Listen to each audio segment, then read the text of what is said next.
Film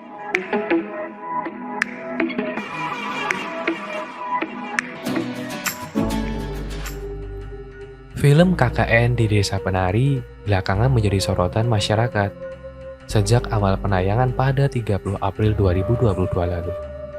Banyak yang penasaran dengan film horor Indonesia yang diangkat dari kisah nyata 13 tahun silam. Seperti yang telah diketahui, sebelum diangkat ke layar lebar, cerita KKN di Desa Penari lebih dulu viral di Twitter.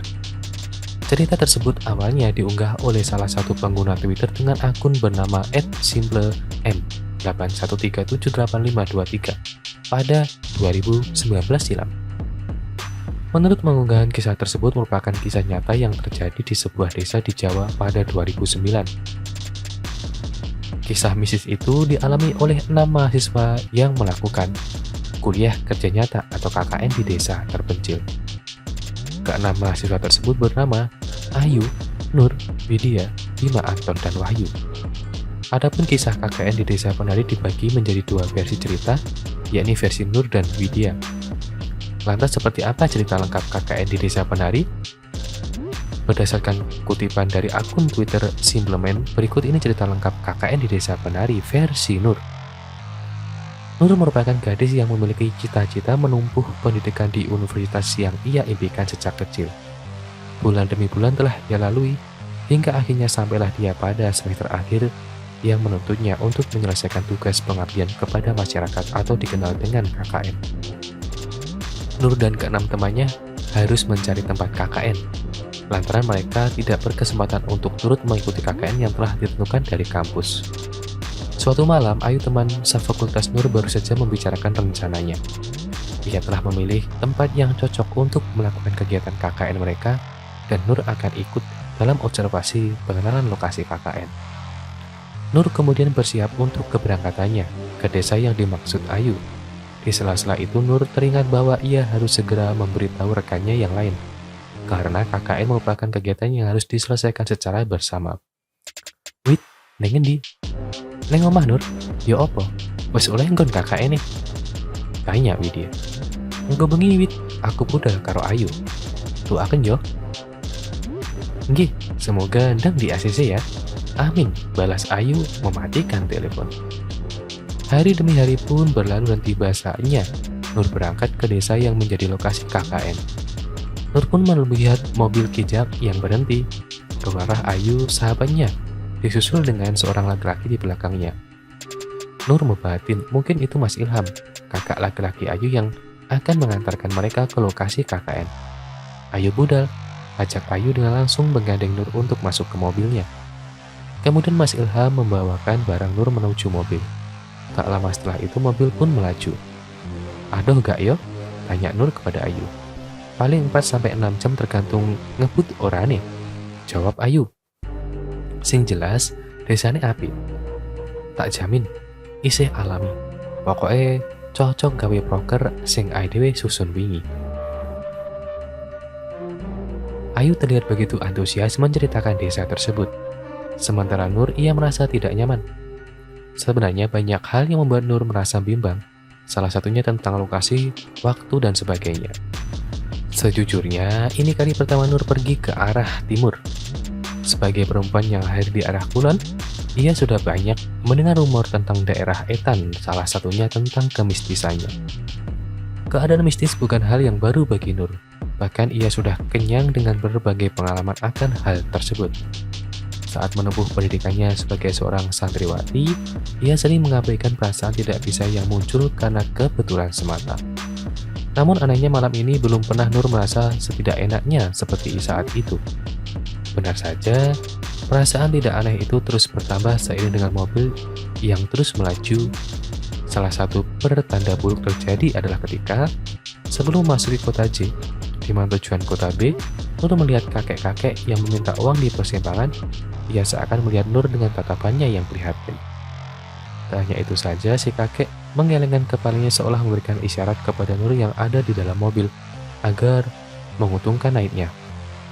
Namun Nur tidak bisa mengambil keputusan apapun, sebab ada temannya yang lain yang menunggu kabar baik dari observasi hari ini. Hujan tiba-tiba saja turun, Tanpa terasa, 4 jam lebih perjalanan tersebut telah ditempuh. Mobil berhenti di sebuah rest area yang sepi. Sebelum akhirnya melanjutkan perjalanan, di tengah hutan yang gelap, Nur mendengar yang memanggil-manggil namanya. "Hutan desa ini ada di dalam hutan," kata Mas Ilham. Nur tidak berkomentar. Ia hanya berdiri di samping mobil yang berhenti di tepi sebuah jalan hutan ini. Hutan tersebut merupakan sebuah hutan yang sudah dikenal oleh masyarakat Jawa Timur. Tidak lama kemudian, terlihat nyala lampu dan suara motor Mas Ilham melambaikan tangannya. "Iki wong desane, mlebune desa kudu numpak motor, gak iso numpak mobil soale." Nur dan Ayu kemudian mengangguk, bertanda ia mengerti. Tanpa berpikir panjang, Nur sudah duduk di jok belakang seolah ada mereka pun berangkat. Perjalanan kini mulai memasuki jalan setapak. Dengan tanah yang tidak rata, membuat Nur harus memegang dengan kuat jaket bapak-bapak yang memboncengnya. Terlihat tanah masih lembab, ditambah dengan embun fajar juga sudah terlihat di sana-sini memenuhi pepohonan rimbun. Tiba-tiba Nur melihat sosok wanita yang sedang menari di atas batu, seakan menyambut dirinya yang datang di desa tersebut. Penari itu kilatan matanya tajam, dengan paras elok dan cantik. Kemudian si wanita tersenyum seolah sedang menyambut tamu yang sudah ia tunggu. Nur lalu melihatnya jalan lain, tapi Nur terkejut mendapati si wanita sudah hilang tanpa jejak. Ia sudah bawa dirinya sudah disambut dengan sosok entah apa itu. Setelah memasuki desa, Mas Ilham kemudian berpeluk dengan kangen dengan seorang pria yang mungkin seumuran dengan ayahnya yang ada di rumah. Pria itu terlihat ramah dan murah senyum. Dengan menyebut tangannya, Nur mendengar si pria memperkenalkan diri. "Kulo Prabu." Kemudian Ilham menyampaikan maksud kedatangannya untuk meminta izin diadakan kegiatan KKN di desa tersebut yang akan dilaksanakan adiknya, Ayu dan keenam rekannya termasuk Nur. "Sepurane Ham, aku roh yang kene wis kenal suwe, tapi desa iki gak tau loh digawe kegiatan KKN. Tolonglah Mas," kata Mas Ilham. Pada saat itu Pak Prabu dengan keras sudah menolak hingga suasana saat itu menjadi tegang. "Gak iso Ham," kata Pak Prabu menekan perkataannya kepada Mas Ilham dengan ekspresi yang tak terduga.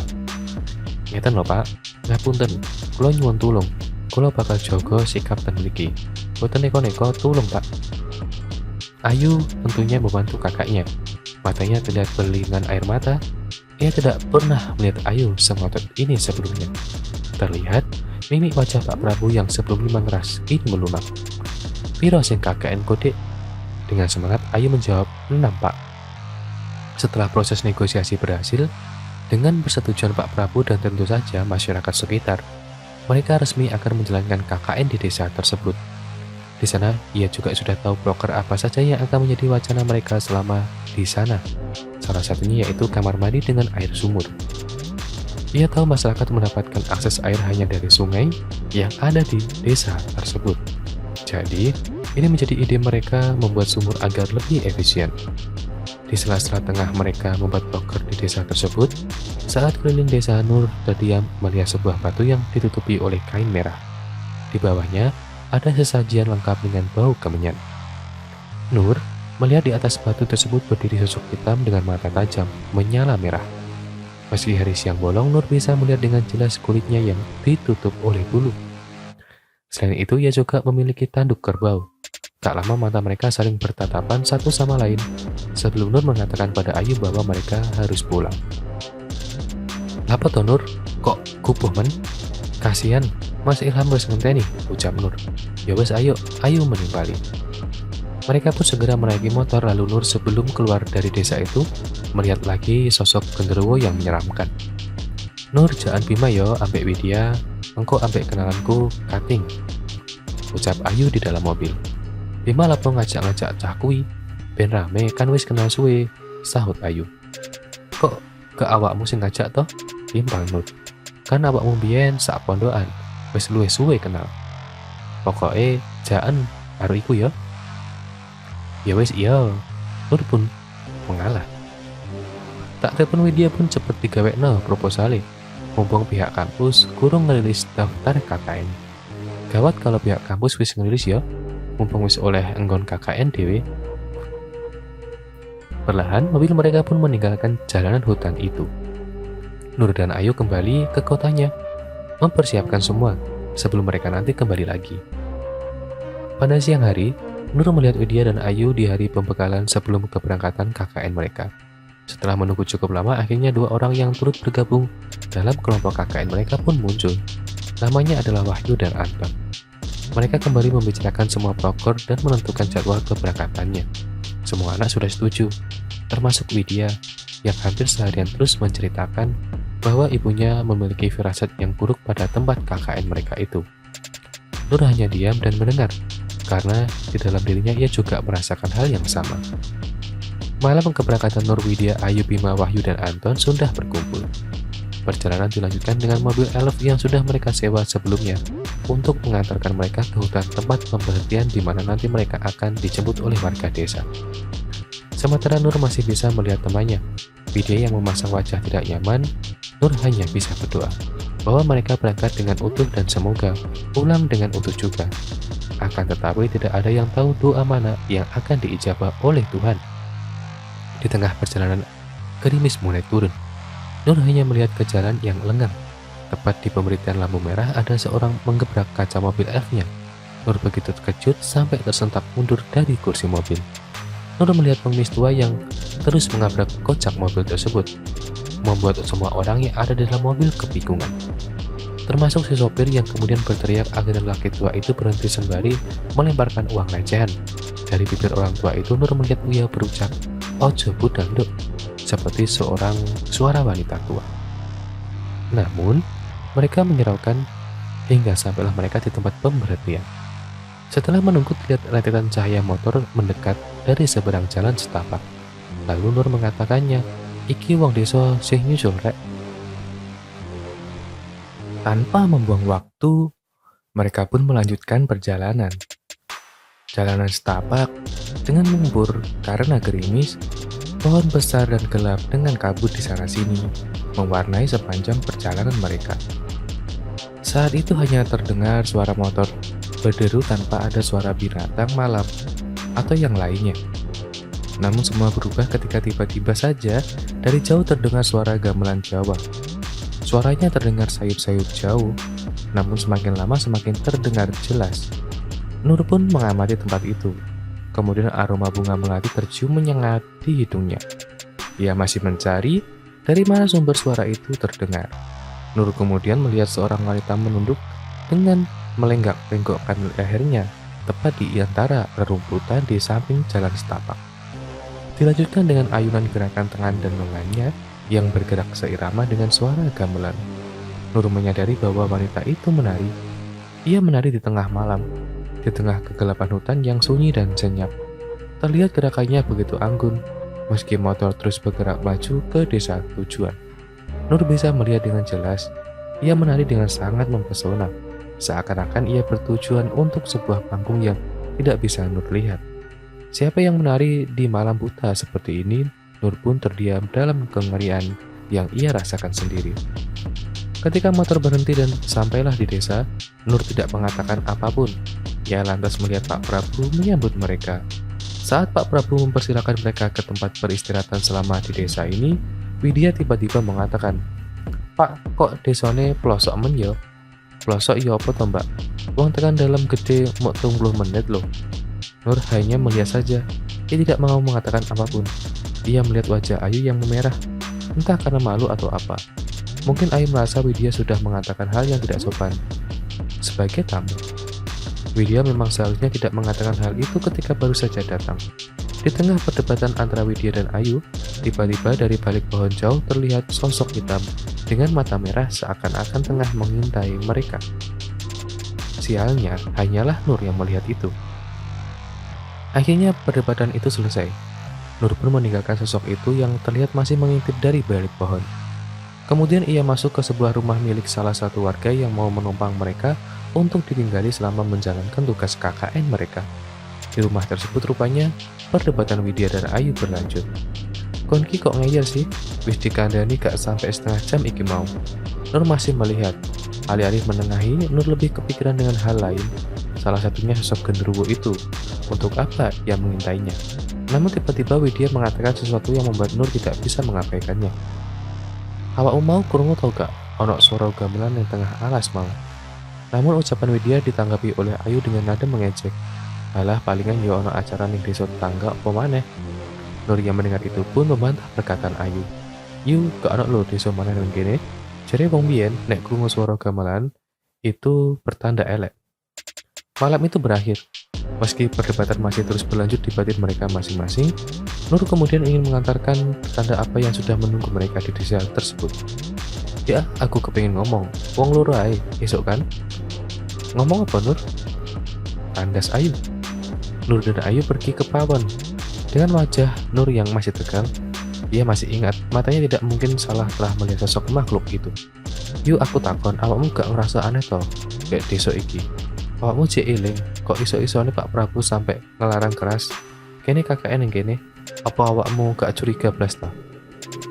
Apa sih maksudmu ngomong ngono? Bekne Pak Prabu duwe alasan. Lapa ngelarang awake dhewe KKN yang kene? Nek awakmu ngomong ngene soalnya perkara wae dia mau, nah masuk akal Nur. Awakmu melu observasi yang kene dan aku tentunya opo aneh sing aneh. Gak kan? Wis talah.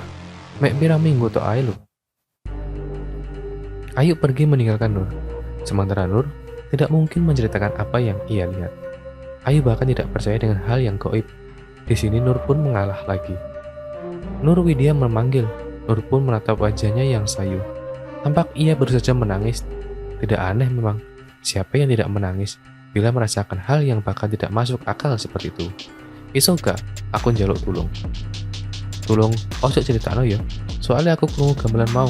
Gak enek ambek warga kampung. Ini kan tamu nih gini. Namun sebelum dia beranjak dari tempatnya, Nur tiba-tiba mengatakan, "Wit, aslinya aku mau ya krungu suara iku mau. Malah aku ndelok ono penarine ning pinggir tulaan mau." Widya yang mendengar itu dari Ayu seakan tidak percaya. Mereka pun seketika terdiam cukup lama, bingung harus bereaksi seperti apa. Wis Nur, jogo awake dhewe-dhewe ya, insyaallah gak bakal ono kejadian apa-apa nek kene. Hormat lan junjung ungguh-ungguh selama nek kene. Malam itu Nur tidak menceritakan tentang sosok hitam yang mengintai mereka. Pada malam pertama, Nur, Ayu, dan Widya tidur dalam satu kamar yang sama. Mereka sepakat untuk menggelar tikar, dengan posisi Nur ada di tengah, sementara Ayu dan Widya ada di samping kanan dan kiri Nur. Saat memejamkan mata terdengar binatang malam bersahut-sahutan, berlomba untuk menunjukkan eksistensinya. Nur tidak bisa tidur, kemudian ia melihat dua sahabatnya sudah terlelap tidur. Ia itu juga sendirian menatap langit-langit yang berubah genting hitam dengan sarang laba-laba.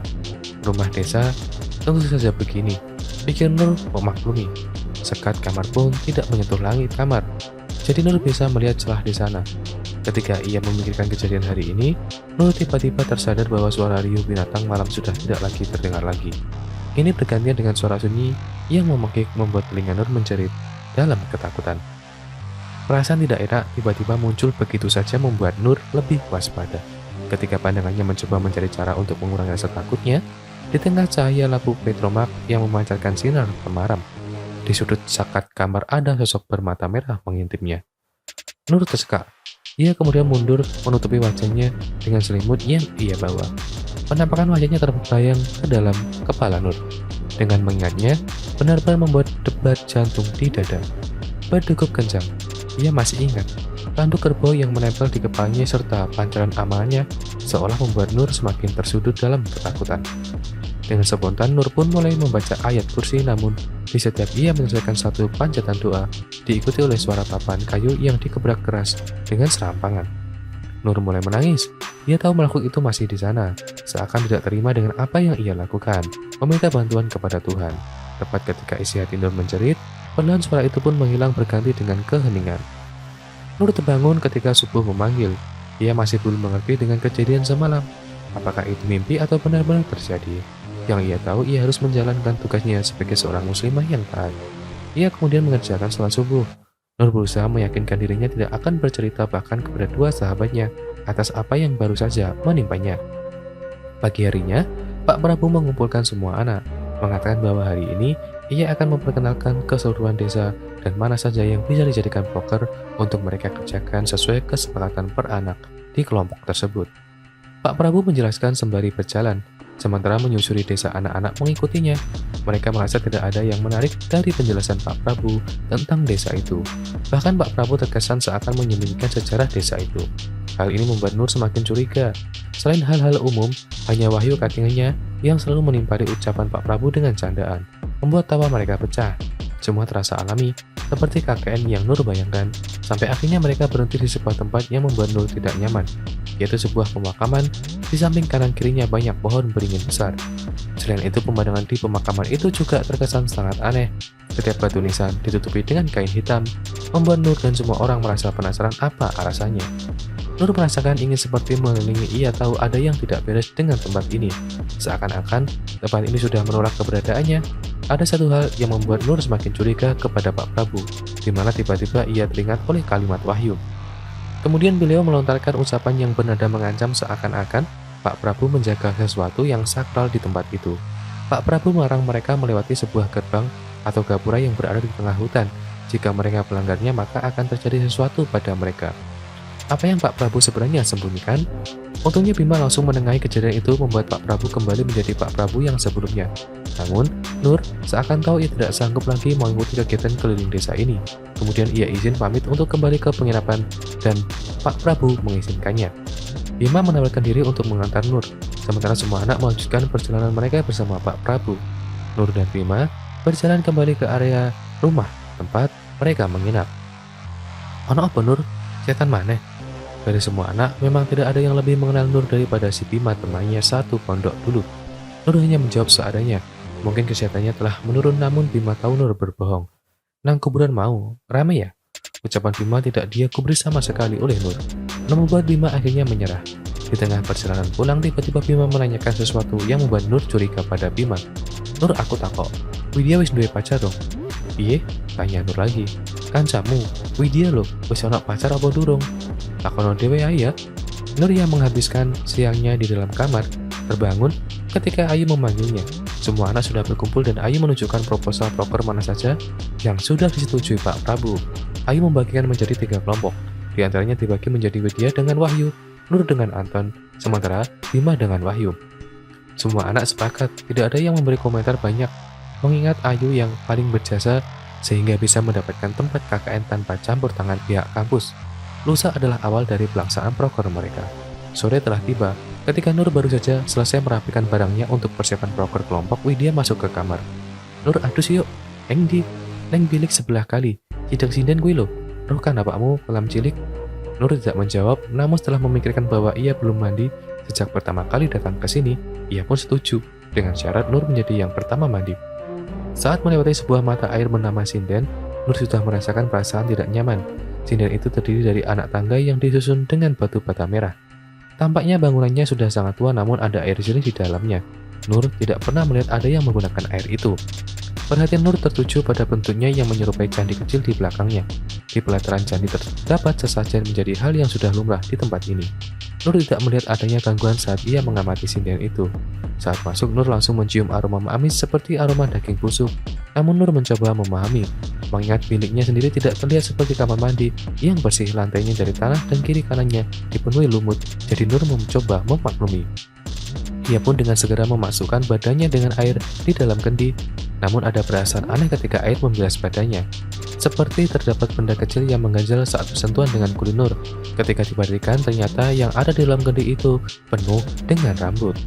Nur kaget, ia pun istighfar terus-menerus. Sembari ia melangkah mundur, ia mencoba memanggil Widya, namun anehnya tidak ada jawaban apapun dari Widya.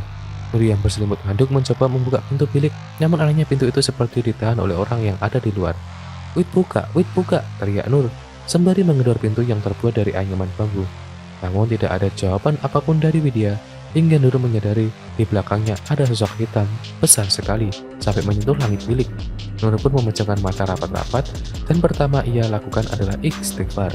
Sembari tangannya mencari batu di tanah bilik, ketika tangannya berhasil meraih sebuah batu, Nur melemparkan batu itu, sembari mengucap doa yang diajarkan gurunya. Bila bertemu sosok lembut pun itu lenyap. Butuh waktu untuk Nur menenangkan diri. Ia tahu ia sudah diincar. Namun kenapa ia diincar? Ia masih tidak melakukan apapun di tempat itu. Bahkan jika karena ia secara tidak sengaja melihat makhluk itu, seharusnya bukan hanya Nur saja yang sial, tapi makhluk itu juga sial.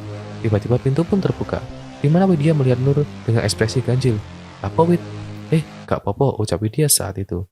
Wis nang adus ben aku saiki sing jaga, cepetan ya wis peteng. Awalnya Widya tampak ragu, ia seperti mau mengurungkan niatnya untuk Pade. Tidak hanya itu, Widya seperti mau mengatakan sesuatu kepada Nur namun kemudian mengurungkannya. Ia kemudian menutup pintu. Ketika Nur berjaga di luar, ia sayu mendengar seorang berkidung. Merasa penasaran, Nur mulai mencari sumber suara dan berakhir pada gemah dari dalam bilik. Nur pun takut hal buruk terjadi. Nur mencoba memanggil Widya menyuruhnya agar ia segera menyelesaikan mandinya, namun Widya tidak menjawab teriakannya. Suara kidul itu terdengar semakin jelas. Dari samping bilik, Nur menemukan semak belukar. Ia mencoba melempar batu dari sana, namun ia kaget saat tahu di belakang bilik ada sesaji lengkap dengan bau kemenyan yang dibakar. Nur pun coba mengabaikannya dan tetap berusaha memanggil sahabatnya, sampai ia menemukan sebuah celah untuk melihat ke dalam. Nur melihatnya, namun yang ia lihat bukan Widya melainkan sosok wanita cantik yang diketahui ia adalah penari yang pertama ia lihat saat masuk desa tersebut. Dari situ, keanehan pun terus terjadi. Nur mulai merasakan teror yang menyeramkan. Disusul dengan teman-temannya, ditambah dengan Bima dan Ayu yang melanggar peraturan dari Pak Prabu. Mereka melewati gerbang di tengah hutan yang dilarang. Kemudian diketahui Nur memiliki kodam. Bima kemudian juga di sini tidak ada yang tahu melanggar peraturan. Kemudian telah diketahui bahwa Bima dan Ayu pelakunya. Bima harus membuat perjanjian dengan Badarwih untuk membantunya memikat Widya. Caranya Bima harus mengawini Badarwih tersebut. Bima harus mengawini Badarwih. Anaknya itu berwujud ular. Sekali melahirkan bisa lihat ribuan ular, kata Mbah Buyut pada Widya. Salah temanmu sendiri, jadi sekarang mereka harus tanggung jawab, sambungnya. Sebelum Bima mengembuskan nafas terakhir, Widya dan Nur meminta kepada Mbah Buyut untuk membiarkan Bima dan Ayu berada di desa penari agar mereka berdua bisa diselamatkan dari Badarwi itu. Namun pihak dari keluarga Bima dan Ayu tidak ingin mereka berdua berada di desa penari tersebut dan tetap membawa mereka pulang ke rumah masing-masing untuk meminta bantuan dari pihak medis. Hingga pada akhirnya Bima mengembuskan nafasnya setelah 3 hari pulang dari desa tersebut, disusul Ayu yang meninggal 3 bulan kemudian. Diceritakan sukma mereka masih tertinggal di sana. Arwah Ayu pun dikisahkan masih terus-menerus menari untuk menebus kesalahannya.